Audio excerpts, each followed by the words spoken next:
지난 한 주간 여러분 기도해 주셔서 감사합니다. 중국 서안, 시안이라고도 하는데 잘 다녀왔습니다. 중보기도에 감사를 드리고요. 제가 이번에 이제 서안에 간 이유는 중국 현지 한인 목회자, 한국 목회자가 아니라 중국 현지인을 한인이라고 그러잖아요.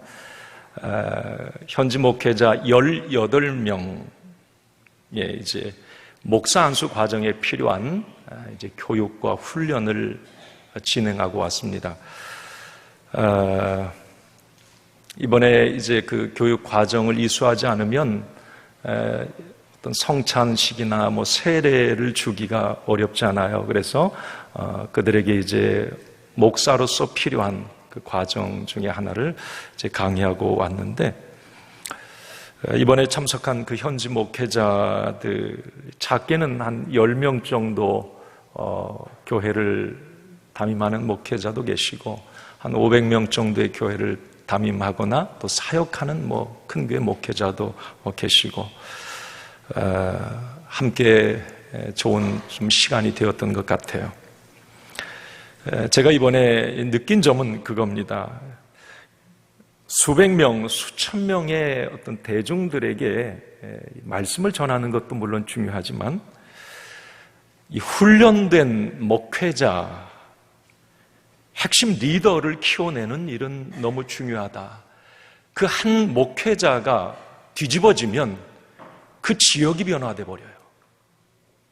많은 수천 명이 와서 은혜 받고 가면 끝나지만 한 사람의 리더를 세우는 것, 이건 너무 소중하고 중요한 일이다라는 생각을 갖게 되었고, 특별히 이번에 이제 제가 갔을 때 이 중국은 뭐 오래전부터 사회주의 체제니까 이 복음이 자유롭지 못하잖아요. 그런데 시진핑 정권 들어서면서 이제 종교 탄압이 외형적으로 아주 심해졌어요. 그래서 서한 지역에도 50여 명의 선교사들이 다 추방이 돼 버렸습니다. 못 들어가요. 비자 발급이 안 되고, 이런 어떤 이 탄압, 감시, 이런 부분들이 지금 진행이 되고 있고, 그래서 이 복음의 확장이라고 하는 것은 정말 이 훈련된 핵심 인재, 영적 지도자를 키워서 그들을 통해서 지역을 점령해가는, 이것이 이 시대의 어떤 복음 전파의 방법이 아닐까. 특히 중국적인 상황에서는 좀 그런 생각을 갖게 되었습니다. 순교자적 각오를 한 사람이 한 지역을 바꿔놓을 수 있다. 그래서 저는 그런 결단하고 돌아왔어요. 사람이 희망이다. 훈련된 지도자, 복음으로 무장된 영적 IS 같은 사람들, 이런 사람들, 이 사람이 미래 복음의 희망이다라는 생각을 갖게 되었습니다. 중국의 경우 눈에 보이는 이런 뭐 탄압과 또 감시, 방해가 있지만, 우리 눈을 우리 한국으로 이렇게 돌려서 생각해 보면 우리는 지금 보이지 않는 그런 복음의 장애물들이 우리 한국의 상황도 참 많아요. 반복음적인 사상과 가치관이 지금 우리나라에도 팽배해 있고, 동성애 문제도 마찬가지고요. 어떤 인권이라고 하는 미명하에 이 복음을 희석시키려고 하는 일들이 얼마나 많은지 모릅니다. 사치와 향락과 음란의 문화들, 우리는 늘 접하고 살아갑니다. 이단들의 적극적인 활동들, 지금 대단합니다.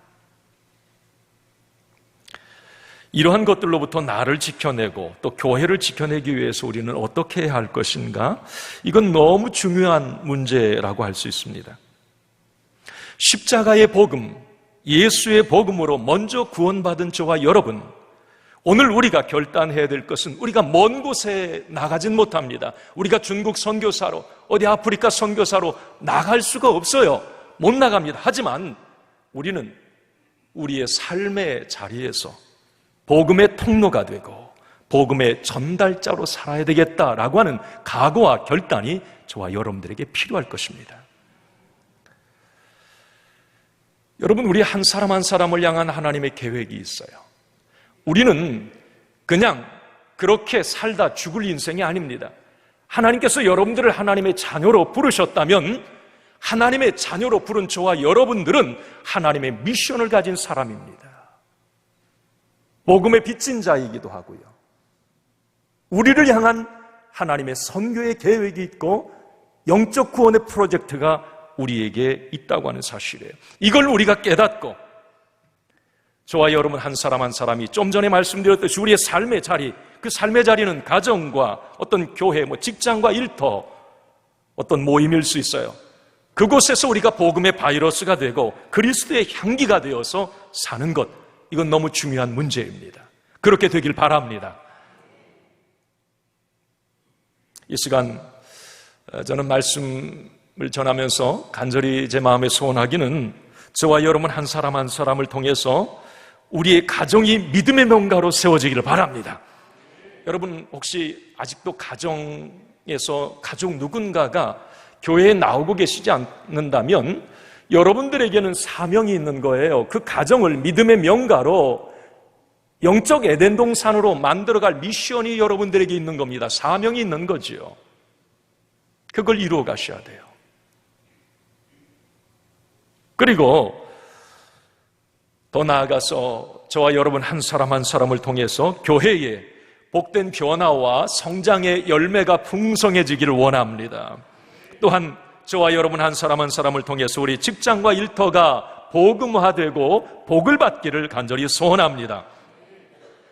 이런 의미에서 우리 한번 선포해 볼까요? 사람이 희망이다. 나 한 사람이 희망이다. 아멘. 믿음의 한 사람, 복음으로 무장된 한 사람, 바로 그 한 사람이 내가 되길 바라고 우리 주일교회에 이런 사람들이 많아지기를 바랍니다. 그렇다면 우리 주일교회는 미래가 있고 희망이 있는 거예요. 오늘 본문 느헤미야 7장 말씀을 보셨습니다. 오늘 1절, 2절만 보셨는데 이 73절까지도 돼 있어요. 그런데 그 7장의 내용은 거의 이제 이름이 계속 나옵니다. 그래서 다 읽지는 않고 이제 1절, 2절만 읽었는데 7장의 내용은 바로 이렇게 이어집니다. 이제 느헤미야는 참담하고 초토화된, 물론 1차, 2차 포로 귀환을 통해서 이스라엘의 사람들이, 민족들이 살고는 있었지만 나라 꼴이 아니었습니다. 외부적인 어떤 이 세력들로 인해서, 이방 사람들로 인해서 많은 시달림을 받게 되고 침략을 당하고 많은 것들을 잃고 정말 힘든 그런 삶을 살고 있었어요. 그래서 이 느헤미야가 이제 고국의 참담한 소식을 듣고 또 많은 사람들과 함께 고국에 돌아오지 않습니까? 그러면서 이제 그 나라가 나라꼴이 되어가는 거예요. 그 과정이 이제 느헤미야에 나타나는데 느헤미야 1장에서 6장까지는 느헤미야가 이제 그 고국에 돌아와서 한 일, 성벽 건축이었어요. 이게 외적으로 뭔가 외적의 침입을 막아내는 그런 하드웨어를 이제 만들어 갑니다. 그리고 오늘 이제 느헤미야 이 7장부터는 소프트웨어라고 할 수 있죠. 이 사람을 세워가는 일, 그 나라의 굵직굵직한 지도자, 리더를 세워가는 일을 이 느헤미야 7장 말씀에 보면 합니다. 그 느헤미야 7장에 나오는 이름들이 이제 그 지도자를 세운 그 이름들이에요. 사실 느헤미야서를 보면서 깨닫게 되는 것은 이 느헤미야의 위대함은 물론 그가 외적으로 성벽을 건축하고 성전을 보수하고 이제 그런 나라의 틀을 잡는 것도 중요했지만 그의 탁월한 리더십 가운데 하나는 사람을 잘 뽑아서 적재적소에 배치를 했다고 하는 거예요. 그래서 나라가 이제 틀이 딱 잡히는 거예요. 저는 오늘 이제 이런 말씀을 좀 나눴으면 좋겠어요. 오늘 이제 느헤미야의 이 용인술을 한번 우리가 살펴보는데 저는 이 부분을 통해서 과연 하나님은 어떤 사람을 들어 쓰실까? 이 부분입니다. 그리고 나는 쓰임받는 사람이 되기 위해서 어떻게 해야 할 것인가? 이 질문을 한번 오늘 말씀드리며 던져봐야 됩니다.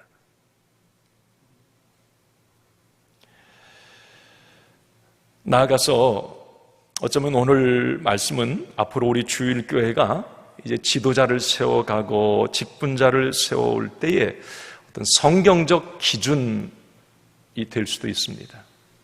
이 느헤미야가 하나님께 기도함으로 하나님께서 하늘의 지혜를 주세요. 사람 세우는 것도 어떤 인간적인 방법으로 사람을 세우지 않았어요.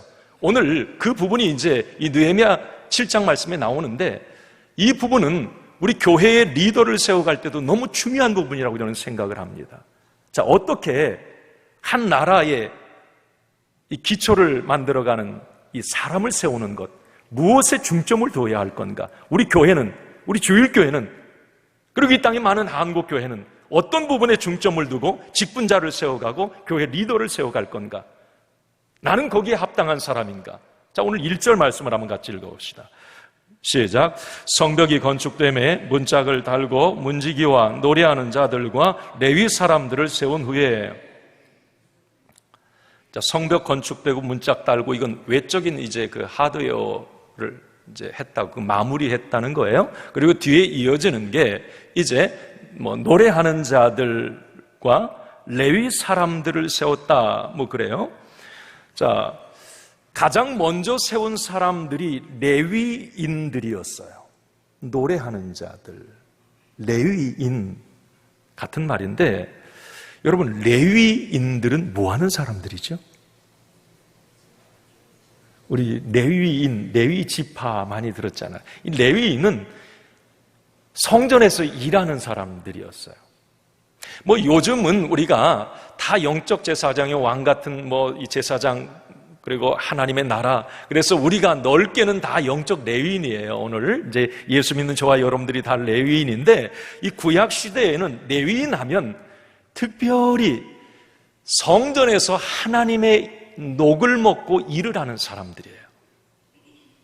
그게 레위인이에요. 그 레위인의 자격은 민수기 4장에 보면 자세히 나오는데, 레위인은 뭐 하는 사람들이었는가? 태어나자마자 레위인은 자기 아버지, 할아버지도 다 레위인이에요. 그 레위인, 가문에서 레위인이 나는 거예요. 그래서 태어나면 30세까지 아버지 밑에서 레위인의 교육을 받습니다. 신앙의 교육, 성경의 교육, 뭐 이런 부분.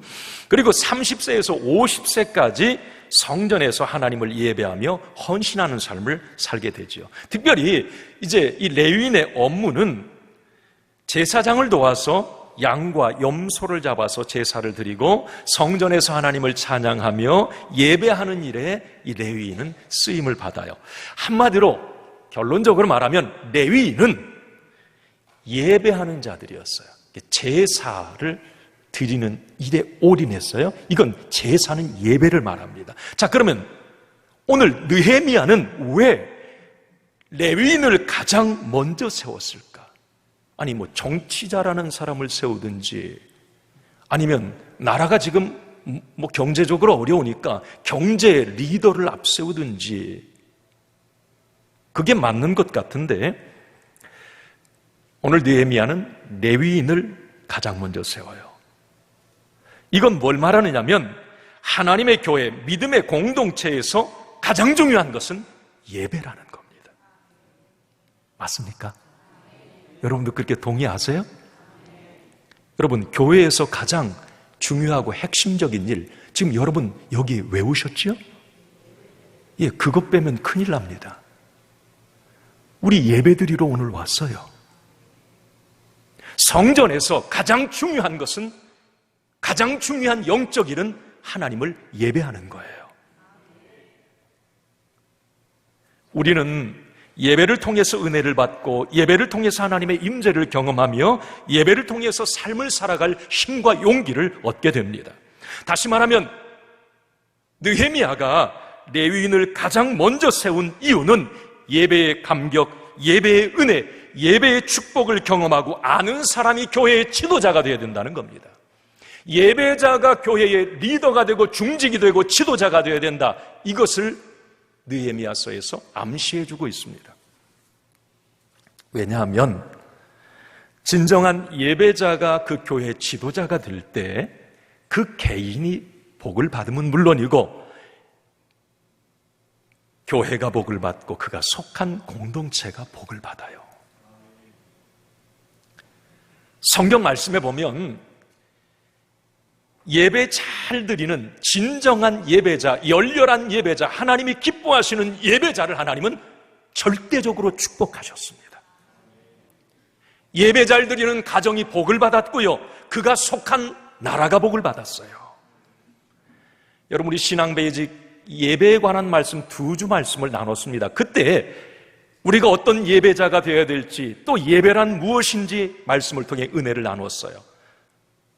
자, 우리가 예배하면 두 사람이 항상 떠오릅니다. 하나는 믿음의 조상, 그 아브라함, 그 사람은 믿음의 롤 모델이기도 하고 축복의 롤 모델이기도 합니다. 믿음의 시작점이에요. 그게 아브라함이에요. 자, 아브라함, 그의 특징은 뭐냐면 다른 게 아니에요. 하나님이 왜 아브라함을 믿음의 조상으로 세웠을까? 창세기 12장 아브라함의 행적들을 쭉 살펴보면 아브라함은 절대적 예배자였습니다. 그 당시에 양 끌고 다니는 유목민 생활 아닙니까? 그러면 오늘은 이곳 내일은 저곳 자주 옮겨 다녀요. 옮겨서 텐트 치면 가장 먼저 하는 일이 뭐였습니까? 아브라함은 단을 쌓았다 꼭 얘기를 합니다. 예배를 드렸다는 말이에요. 하나님께 먼저 예배를 드렸어요. 하나님, 이 지경을 축복해 주옵소서. 하나님, 나의 소산물과 소유를 축복하여 주시옵소서. 하나님 앞에 단을 쌓고 예배 드리는 일을 가장 먼저 했습니다. 그때 하나님은 아브라함의 모든 것들을 지켜주셨고 보호해 주셨고 그의 모든 소유를 안전하게 지켜주셨습니다. 예배자, 이게 아브라함의 특징 가운데 하나예요. 또 우리가 성경에서 이스라엘의 역대 왕 중에 가장 열렬한 예배자 누구라고 그랬습니까? 다윗이에요. 다윗. 여러분, 우리가 다윗 생각할 때 다윗이 삶에서 그가 윤리적으로, 도덕적으로, 영적으로 흠이 없어서 그가 탁월한 영적 지도자가 됐는가? 아니죠. 죄란 죄는 다 졌어요. 제가 볼 때는 아주 못된 사람입니다, 이 다윗. 살인했지요. 간음했지요. 도적질했지요. 십계명을 어겨도 상당히 많이 어긴 사람이에요. 그런데 이스라엘의 역대 모든 왕 중에 왜 다윗이 탁월한, 하나님께서도 너는 내 마음에 합한 왕이다 인정받을 왕이 되었습니까? 왜? 다른 그 무엇보다도 다윗은 열렬한 예배자였습니다. 다른 부족한 점들도 많았지만 물론 그 죄는 하나님 앞에 회개하면 됐어요. 하나님, 제가 잘못했습니다. 나단 선지자 앞에서도 통곡하며 회개하는 겸손함이 다윗에게 있었습니다. 그리고 다윗은 그 무엇보다도 다윗은 하나님 앞에서만은 예배를 철저하게 잘 구별해 드렸던 사람입니다. 우리가 일례로 사무엘하 6장에 보면 이 법궤, 잃었던 블레셋에 빼앗겼던 법궤 돌아오잖아요. 그때 다윗이 너무 기뻐합니다. 사무엘하 6장 14절에 보면 다윗이 너무 기뻐가지고 너무 기쁜 나머지, 법궤는 하나님을 상징하잖아요. 하나님의 임재를 상징합니다. 그 법궤가 메어서 들어오는데 막 왕인 다윗이 춤을 춥니다. 힘을 다하여 요란하게 춤을 추죠. 그때 그 옆에 그 왕의 모습을 지켜보고 있던 왕비 미갈이라고 하는 그 왕비가 책망을 합니다. 왕이 체면도 없이 몸을 드러내면서 요란하게 그렇게 춤을 출 수 있습니까? 그때 다윗이 너무 멋진 말을 합니다. 사무엘의 6장 21절에 보면 다윗이 미갈에게 이르되 이는 여호와 앞에서 한 것이라. 그가 내 아버지와 그의 온 집을 버리고 나를 택하사 나를 여호와의 백성 이스라엘의 주권자로 삼으셨으니 내가 여호와 앞에서 뛰놀리라 그랬어요. 할렐루야. 사람의 눈을 의식하지 아니하고 내가 여호와 앞에서 예배하는 예배자입니다. 나는 하나님만 예배하는 예배자입니다. 사람을 의식하지 않습니다. 하나님만 예뻐 봐주면 됩니다. 나는 하나님 앞에서 뛰놀 겁니다. 춤을 출 겁니다. 나는 하나님을 예배할 겁니다. 이게 다윗이었어요. 세상의 그 어떤 가치보다도, 세상의 그 무엇보다도 하나님을 내 인생의 전부로 생각하고 그분만을 예배하고 높이는 진정한 예배자가 바로 다윗이었습니다. 이렇게 하나님 앞에 예배자로 서 있었던 다윗은 당대 그가 다스리던 나라, 그 이스라엘은 가장 막강한 나라가 됩니다. 그리고 그가 속한 모든 것에 복을 받아요. 그리고 더 중요한 것은 그의 후손이 복을 받습니다. 그의 혈 통해서 온 인류의 구원자 예수 그리스도가 나시게 됩니다. 여러분, 오늘 우리는 예배드립니다. 자, 여러분, 예배의 성공자가 되시기 바랍니다. 예배를 생명처럼 여기고 예배를 사모하는 저와 여러분들이 되길 바랍니다. 나아가서 예배를 통해서 살아계신 하나님을 우리가 만나고 예배를 통해 주시는 은혜와 감격, 저와 여러분들에게 날마다 배가 되기를 간절히 소원합니다. 목적, 이 본질을 항상 놓치면 안 돼요. 여러분 스스로에게 한번 이렇게 질문을 던져보세요. 나 오늘 뭐하러 왔는가? 아이, 예배하러 왔지. 이러면 맞아요. 그런데 만약에 여러분들 마음속에 나 오늘 이 주일에 뭐하러 왔는가? 우리 시온 찬양대 찬양하러 왔나? No. 단추 잘못된 겁니다. 아니, 나 오늘 식사 당번이라 나 오늘 봉사하러 교회 왔어. 아니, 나 오늘 교사하러 교회 왔어. 아니, 나 오늘 주일인데, 아니, 그냥 의뢰 주일이라 그냥 뭐 교회 가는, 뭐 왔지 뭐. 여러분, 잘못된 겁니다. 주일날의 본질은 예배예요. 그리고 다른 모든 것은 그 다음에 있어야 될 어쩌면 부수적인 것일 수도 있습니다. 이걸 우리가 놓치면 안 돼요. 주일에 가장 중요한 것은 예배입니다. 예배의 성공자가 되셔야 돼요. 그래서 내가 복을 받고 그 예배를 통해 주시는 은혜가 내 삶의 현장에 나갔을 때 가정에 흘러들어가고 내 직장과 일터에 흘러들어가서 그 예배를 주시는 감격이 내 삶의 열매로 나타나야 됩니다.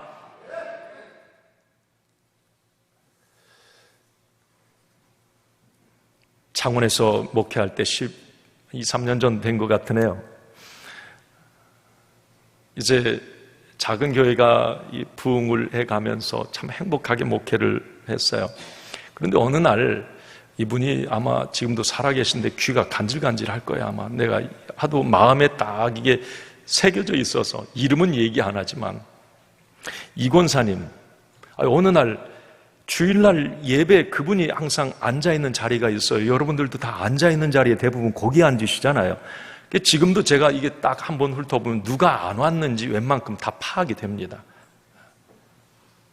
안 계시는 거예요. 그 자리에. 근데 워낙 뭐 믿음도 좋으시고 주일날 한번 빠지지 않는 분들인데, 분인데 그날따라 안 봬요. 설교하면서도 계속 어디 갔지? 그분이 나한테 말씀도 안 하셨는데, 아니, 어디 가셨을까? 그리고 주일 이제 예배를 마치고 목양실에 이제 들어가면서, 아니, 그 이권사님, 왜 예배에 오늘 어디 가셨어요? 그러니까, 식당에서 식사 준비를 하시느라고 못 올라왔다는 거예요. 나중에 이제 제가 안 사실은 뭐 그날 이제 식사 봉사하는 분들이 갑자기 펑크가 나면서 이제 식사는 준비해 드려야 되겠고, 그러니까 이제 막 혼자 그 일을 뭐 거기서 이제 남아서 막 예배 시간에 하시는 거예요. 저는 그렇게 가르치지 않았습니다. 상식적으로는 이해가 되죠. 교회 못 하러 왔습니까? 저 그날 식사하지는 않았어요. 이 이야기는 제가 누차합니다. 그리고 그 이 권사님을 불러서 호통을 쳤습니다. 아니, 권사님, 교회 지금 주일날 교회에서 권사님이 해야 될 가장 중요한 일이 뭡니까? 사역 하지 마십시오. 예배 드리지 않고 예배자가 되지 않고 무슨 사역을 합니까? 아닙니다. 예배자, 먼저 예배 드리셔야 그걸 은혜로 받아들이셔요. 제가 잘못했습니다. 막 우셔요. 제가 잘못했습니다. 여러분, 교회에 모이는 목적 분명해야 합니다. 엉뚱한 일에 집중하는 것, 이건 어리석은 일이에요. 여러분, 우리는 예배를 통해서 한 주간 살아갈 힘과 용기를 얻는 거예요. 예배를 통해서 주님을 만나는 거예요. 예배를 통해서 성령 충만하고 자유해방과 치유의 힘을 가지고 세상으로 나아가는 겁니다. 오늘 예배에 여러분 성공자가 되셔서 예배를 통해서 성령의 임재를 경험하고 주님을 꼭 만나셔야 돼요. 우리는 예배 인생이에요. 절대 예배의 실패자가 되면 안 됩니다. 여러분, 예배를 소홀히 하는 사람이 교회의 리더나 중직이 될 수 없습니다. 절대 되어서도 안 됩니다. 왜 그렇습니까? 예배를 소홀히 하는 사람이 그 교회의 리더가 되면 그가 속한 속회, 그가 속한 부서, 영적 흐름, 생명의 생수가 차단이 됩니다. 예배를 통해서 내 은혜의 저수지가 꽉 차면 속회에 가든지 소그룹을 가든지 어떤 교회 모임을 가면 그게 흘러내려가요. 그러면 막 그 소그룹들이 살아나고 함께 은혜 공동체가 되는데, 예배를 통해서 내가 받은 그런 은혜의 저수지가 고갈돼 있으면 흘러보낼 게 없어요. 만나면 사람 소리만 나고 띠그덕거리고 불평하고 이런 일들이 일어나는 거예요. 자기도 죽고 그가 속한 소그룹 부서도 죽고 교회가 힘들어지는 거죠. 여러분, 교회의 중직이라면 우리 장로님만을 얘기하는 게 아니에요. 권사님, 속장, 각부 부장, 남녀 선교 회장 다 교회의 중요한 직분들입니다. 이분들은 교회의 공적 예배의 지킴이들이 되셔야 돼요. 교회의 공적 예배를 하면 주일 성수, 오전 오후 온전한 주일 성수 하십시오. 수요 예배, 속회 모임, 여러분들이 중직이라면 소홀히 해서는 안 됩니다. 얼마 전에 안산 꿈의 교회 홈페이지 들어가 보니까 거기에 금수저 운동 해가지고 이게 금수저 운동이 이게 뭐지? 금요일 저녁, 수요일 저녁 예배드리기 운동, 금수저. 기가 막히게 만들었네. 나는 어떻게 만들까? 예배자들 되자는 거예요. 금요 저녁 기도해, 수요 저녁 기도해, 저녁 기도회라고 오후 예배라고 소홀히 하지 말고 진정한 예배자들이 되어야 된다는 거죠. 이건 바람직한 운동이다. 예배드리자고 하는 운동은 이건 얼마든지 강조해도 지나치지 않는, 예배가 살아야 교회가 살고 내가 사니까 말이죠. 오늘 본문에서 느헤미야는 이스라엘 공동체 지도자를 세울 때 오늘 레위인을 가장 먼저 세웠어요. 다시 말씀드립니다. 하나님을 예배하는 자를 가장 앞세웠다는 겁니다. 왜 그래요? 예배자가 바로 축복의 통로요, 예배자가 리더가 될 때 공동체가 평안하고 안정이 되기 때문에 그렇습니다. 사랑하는 성도 여러분, 저와 여러분 모두가 예배를 귀하게 여기고 예배를 가장 앞세우는 영적 레위인이 되기를 간절히 소원합니다. 그래서 하나님의 영광을 위해, 그리고 우리 주일교회를 위해서 여러분 축복의 통로로 귀하게 쓰임받기를 원합니다.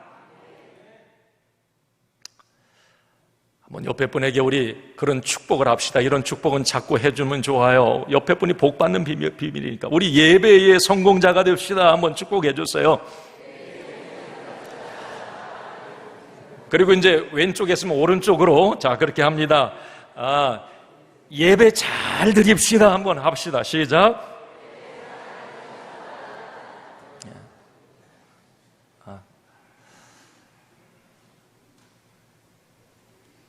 저는 우리 주일교회가 다른 그 무엇보다도 예배가 뜨거웠으면 좋겠어요. 지금 많이 우리 주일교회 뜨거운 예배 영적으로 잘 찬양하고 이게 드리고 있습니다만은 정말 그 누구든지 우리 주일교회 예배에 참석하면 정말 은혜가 되고 무거웠던 짐들이 내려지고 정말 나의 어떤 그런 모든 부분에 통해 자복의 역사가 일어나고 막 예배를 통해서 이런 영적 사건들이 많이 일어났으면 좋겠어요. 냉랭한 예배, 아무 느낌도 없는 예배, 여러분 안 됩니다. 오늘 느헤미야는 레위인, 예배하는 사람들, 하나님을 찬양하고 하나님을 높이는 사람들을 가장 앞에 세웠어요. 그때 하나님은 그 나라를 축복해 주셨습니다.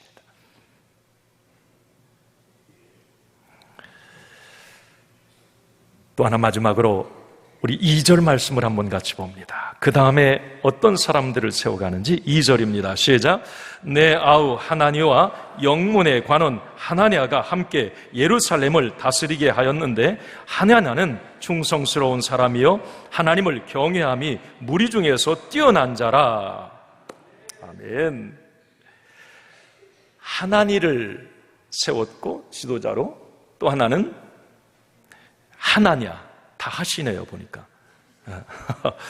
다 하나님하고 똑같아요. 두 자가 하나니, 하나냐. 자, 충성스러운 사람, 하나님을 경외하는 무리 중에서 뛰어난, 경외함이 무리 중에 뛰어난 사람. 자, 이 느헤미야는 레위인을 세운 다음에 이제 두 사람 더 세웠는데 그 사람이 이제 내 아우 하나니라고 그랬어요. 이 하나니는 느헤미야의 동생입니다. 그 사람을 리더로 세웠고 또 하나는 충성스럽고 하나님을 경외하는 하나냐를 세우게 됩니다. 자, 그러면 여러분, 이 하나니라고 하는 사람은 누군가? 이 느헤미야 동생 맞아요? 이 사람이 왜 이스라엘의 지도자가 됐는가? 아니, 느헤미야 지 형이 뭐 이스라엘의 지도자니까 그 다음 두 번째로 중요한 지도자를 이 하나니를 세웠을까? 피는 물보다 진하니까 발은 안으로 굽는다고 하니까 자기 식구 갖다가 리더로 세우는 것 아닌가? 그러나 여러분, 가만히 보면 하나니가 지도자로 세워진 것은 느헤미야의 동생이라는 이유 때문이 아니었던 것을 우리는 알게 됩니다. 여러분, 하나니라고 하는 이 사람은 어디에 등장해요? 느헤미야 어디에 가장 먼저 등장하죠? 느헤미야 1장에 나오죠. 뭐 까마득하게 잊은 것처럼 막 생각 아니고 어떻게 여러분, 이 하나니는 처음부터 느헤미야 곁에 있었던 사람이에요. 이 느헤미야와 늘 같은 마음, 같은 생각을 품고 있었던 사람이 하나니입니다. 누구보다도 자기의 고국 이스라엘을 사랑했던 인물이 이 하나니예요. 여러분, 페르시아에 있던 이 하나니가 어느 날 자기 고국 땅을 이제 방문을 하게 되지요. 그런데 물론 1차, 2차 이 귀환을 통해서 나라꼴은 되었는데 이제 외부 세력들이 어떤 공격과 뭐 여러 가지 일들로 나라 안이 참 꼴이 아니었던 그런 상황에 하나니가 그 고국 땅을 이제 방문을 하게 되죠. 사실 아수르라고 하는 나라에 150년 짓밟히고 바벨론에 의해서 짓밟히고 지금 페르시아에 의해서 물론 자유를 얻었지만 많은 세금이나 이런 부분 때문에도 힘들어하고 있는 그런 상황. 외적으로도 성벽이 무너졌고 불탔고 짐승 하나 말 하나 이게 지나갈 길이 없어졌던 어떤 그런 참담한 상황에 이 하나니는 엉엉 웁니다. 탄식을 해요. 그러면서 돌아오자마자 자기의 형 느헤미야에게 보고를 하죠. 그때 느헤미야는 그 하나니의 말을 듣고 마음이 움직였고 결국 예루살렘의 재건 3차 귀환은 어쩌면 이 하나니를 통해서 이루어지게 된 겁니다. 다시 말하면 하나니 없는 느헤미야 있을 수 없고요, 느헤미야 없는 하나니가 있을 수가 없습니다. 예루살렘 성벽 재건도 전적으로 느헤미야와 그의 동생 하나니의 이 어떤 수고와 동역으로 이루어진 겁니다. 이 중요한 것은 하나니는 어느 날 갑자기 낙하산 타고 이 뚝 떨어진 인물이 아니라는 거죠. 오랜 세월 느헤미야와 함께 고락을 같이 했던 인물이고 신앙과 비전의 동역자였어요. 바로 느헤미야는 이렇게 바닥부터 함께 고통받고 고생하며 동고동락한 인물인 하나니를 공동체의 지도자로 세웠던 겁니다. 저는 오늘 이 본문 말씀을 통해서 한 공동체의 지도자, 리더가 되기 위해서는 적어도 우리는 이 두 가지의 모습을 갖춰야 합니다. 우리 주일교회 여러분, 리더가 되고 중직이 되기 위해서는 이 두 가지를 기억을 해야 합니다. 하나는 목회자와 같은 생각, 같은 마음, 같은 비전을 품어야 합니다. 이건 성경적인 것입니다. 오늘 느헤미야도 마찬가지고 사도 바울도 동일한 말을 합니다. 여러분, 기업이든 국가든 교회든 어떤 공동체든지 이 비전이 있고 핵심같이 목표가 있어요. 방향성이 있다는 말입니다. 여기에 하나가 되지 못하면 어떤 공동체든지 성공할 수가 없어요. 한번 예를 드려볼게요. 여러분들이 한 기업의 CEO, 최고 리더라면 어떤 사람을 임원으로 뽑겠습니까? 물론 말단 직원이야 그냥 뽑으면 돼요. 그런데 중요한 중직 임원을 어떤 사람을 뽑겠습니까? 일 잘하는 사람? 아니에요. 그 기업의 CEO와 목표, 방향성이 같고 그 기업의 비전을 잘 이해하고 한 칼라인 사람이 임원이 될 수가 있어요. 그게 기업입니다. 누가 교회의 리더가 될 수 있을까? 오늘 왜 느헤미야는 하나냐를 리더로 세웠을까? 여러분, 그 교회의 담임자가 물론 부족할 수도 있고 또 어떤 부분에 장점이 있을 수도 있어요. 그렇지만 하나님이 담임 목사를 그 교회에 세웠다면 분명히 무언가 하나님의 뜻이 있어요. 하나님의 뜻이 있는 거예요. 제가 여기에 서 있는 이유도 우리 주일교회를 향한 뭔가 하나님의 뜻이 있어서 나를 여기 보내서 세웠다, 저는 그런 확신을 갖습니다. 그러면 여러분들이, 우리 모든 성도가 목회자와 한 마음이 되고 한 비전을 품고 한 핵심 가치를 가지고 정말 하나 되어서, 쉽게 말하면 동역자화 되어서 나아갈 때에 교회는 건강해지고 교회는 성장하고 우리는 은혜의 공동체의 지체들이 될 수가 있는 거예요.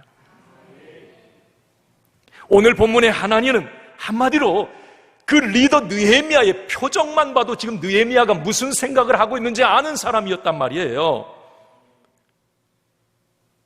그러니 여러분, 7년 걸렸어도 못했어요, 성벽 건축. 그런데 52일 만에 그 엄청난 일을 해낼 수가 있었던 거예요.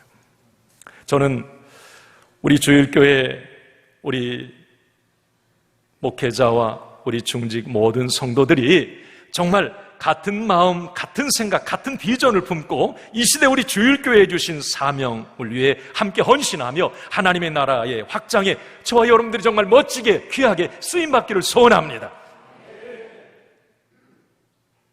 우리는 하나예요. 한 배를 탔어요. 한 공동체예요. 한 목표를 향해 나아가는 거예요. 성령, 제자, 섬김 공동체, 구원의 방주. 마지막, 한 교회의 리더, 공동체의 리더는 함께 고난을 통과한 사람이 그 공동체의 리더가 될 수 있습니다. 교회의 고난의 현장, 아픔과 시련의 소용돌이 속에서 함께 눈물을 흘리며 기도했던 사람이 그 교회 공동체의 리더가 될 수 있는 거예요. 교회에 문제가 있으면 피하고 고난과 어려움이 있으면 도망가는 사람들 안 됩니다. 물론 이전까지는 혹시 그런 일이 있었다고 해도 이제는 그러면 안 돼요. 제가 교회 건축을 2번 하면서 이 교회가 어려운 상황에서 대부분 이 교회를 건축하잖아요. 정말 힘들어요. 그냥 내 옆에만 헌금을, 건축원금을 안 해도 그 어려울 때는 그냥 옆에만 서 있어도 그분이 너무 귀해요. 너무 힘이 되거든요. 그냥 옆에서 기도만 해줘도, 헌금하지 마세요, 내 옆에만 좀 있어주세요.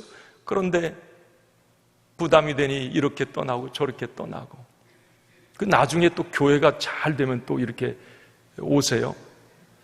물론 그럴 수도 있지요. 그러나 좀 안타까운 마음도 없지 않아 있었던 건 사실입니다.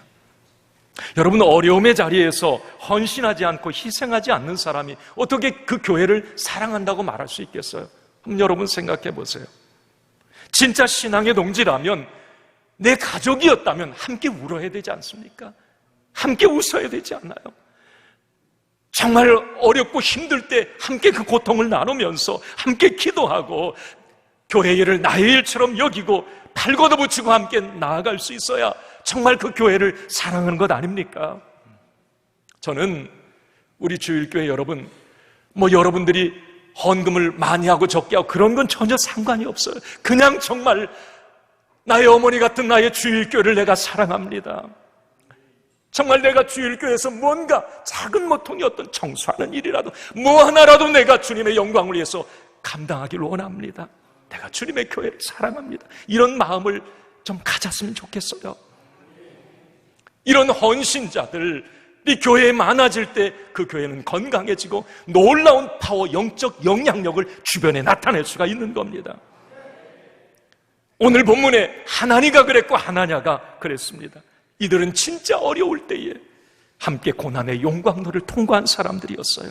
충성스러운 사람들이었습니다. 느헤미야는 그들을 지도자로 세웠던 거예요. 맞지요? 맞지요. 그렇게 할 수밖에 없었겠죠.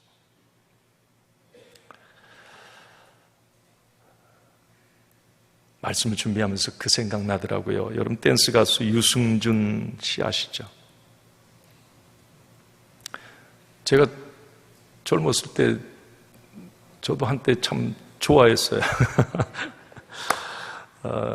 17년 동안 미국에서 한국 못 들어왔어요. 비자 발급을 안 해줬잖아요.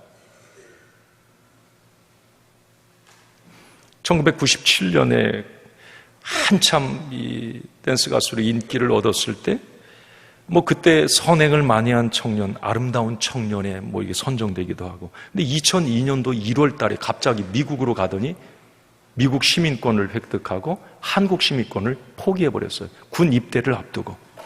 대한민국 국적을 포기한 거죠. 왜 그랬냐고 물으니까 입대하면 댄스 가수로서의 생명이 끝나기 때문이었다는 거죠. 대중들의 분노를 자아냈어요. 결국 국방의 의무를 다하지 않았다는 이유로 17년 동안 한국에 못 들어왔는데 얼마 전에 지지난주입니까? 이제 들어올 길이 열렸어요. 이제 그 비자를 허용해라. 이런 상. 그런데 지금도 국민의 10명 중에 8명은 안 된다. 이렇게 얘기해요. 정서가 그래요. 여러분, 유승준 씨의 문제가 뭡니까? 왜 많은 사람들이 그의 입국을 반대해요? 분명히 여러분, 한 국민이라면 국민의 특권과 권리가 있어요. 그러나 그 특권과 권리는 의무와 책임을 다해야 주어지는 겁니다. 의무와 책임을 다하지 않으면 특권과 권리도 박탈당하는 게 당연하지요. 솔직히 개인적으로 마음에 안 듭니다.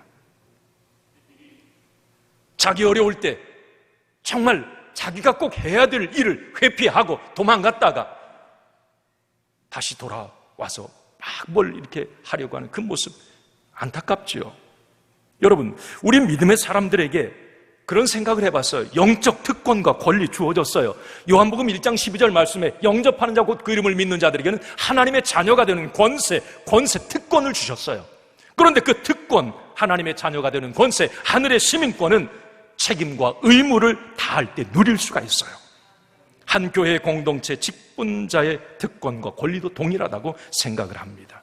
이제 말씀을 마칩니다. 저는 이 이야기를 이제 자주 하는 편인데 앞으로도 계속 할 수도 있습니다. 세상에는 세 종류의 사람이 있다.